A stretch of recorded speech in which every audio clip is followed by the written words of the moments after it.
Pag-usapan pa natin ang Tibok Pinoy kasama si Mobile Journal, Denise Baldesancio. Denise, abay, 6 na libro ang inilabas ng PPCRV. Gaano naman na kahaba ang isang libro? Baka napakatagal naman basahin niya. Hindi naman, Pops J.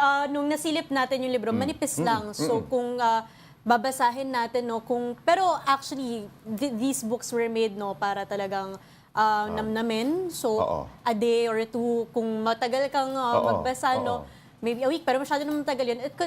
Kaya naman siya in one sitting dahil at mas madaling maintindihan siguro, lalong-lalo na para sa, yes, Pops. hindi masyadong palabasa.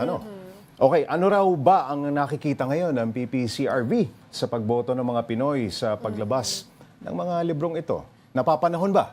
Napapanahon, Pops J. Dahil doon sa launching, maraming nabanggit sa launching nitong Tibok Pinoy. Una na dyan, yung korupsyon tuwing eleksyon, vote buying, yung mga nangyayari ngayon sa gobyerno natin mismo na yung mga ideally, the voters and the incoming voters mukhang nakakalimutan na daw. Kaya, at nabanggit din dito na parang napapansin daw nila dahil ito si Anna Singson, siya mismo ay isang nagtuturo mismo siya at napansin niya bakit parang hindi na masyadong natuturo ang values, ang ethics, kung hindi man sa paaralan, kahit mismo sa tahanan. Kaya nahanapan nila ng problema, nakita nila itong problema at ito yung nakita nilang tulong para hindi lang sa kabataan, sa lahat ng Pilipino. Voter education and values education na rin. Alam nating ibang klase rin ang driving force para makahikayat ng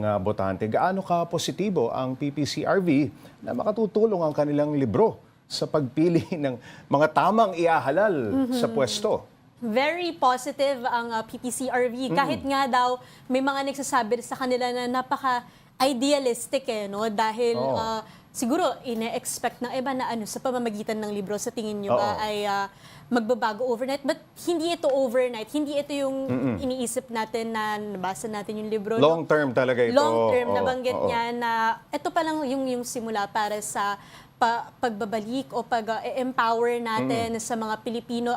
Hindi lang upang maging edukadong mamboboto, pero ang term nila ay maging model Filipino. Denise, puro illustrations ang laman ng libro. Anong dahilan nila dito? Actually, aside sa illustrations, syempre may mga part na mababasa talaga natin. May mga comics, illustrations, may mga self-analysis. Dahil yung audience that goes as young as kahit yung mga elementary students kaya, pero hindi ibig sabihin na ganito. Syempre they made the books like this para hindi naman siya yung straight lang nababasahin, Pops J. And it caters kahit hanggang mga 30 years old to all Filipinos. Pwede daw nilang ma-enjoy ang pagbabasa nitong Tibok Pinoy series. Denise, may ibabahagi ba ang mga librong ito sa mga eskwelahan para maipakalat sa mga estudyante?